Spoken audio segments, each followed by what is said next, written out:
এই বলে সব রাখালরা সুবলের গৃহে গিয়েছে। সুবলকে বলছে, সুবল রে দেখ না, এত বেলা হলো কানুর বাঁশিতে শোনা গেল না। আমিও শুনি। কি তুইও শুনতে পাস না? রে কি ব্যাপার?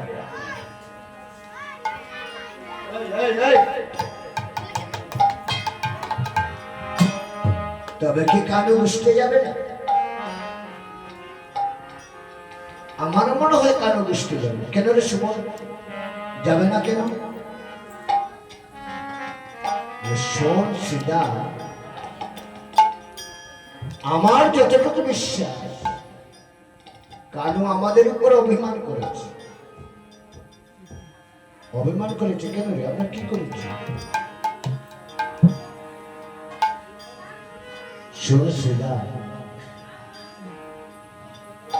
কোথায় কানু আর কোথায় আমরা? কানু হচ্ছে রাজার ছেলে,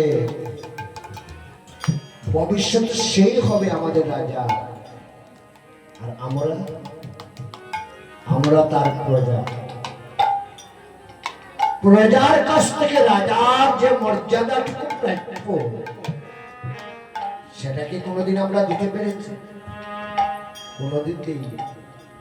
প্রজা হয়ে রাজাকে কিভাবে ডাকে, এই কানে এদিকে আয়, এতে কি রাজার মর্যাদা লঙ্ঘন হয় না? খেলতে গিয়ে একবার যদিও কানুকে নিজের কাঁধে চড়ায়, পরবর্তী সবাই কানুর কাঁধে চড়ত, এতে কি রাজার মর্যাদা লঙ্ঘন হয় না? বন থেকে ফল এনে অর্ধেক নিজে খায়, নিজের উচ্ছিষ্ট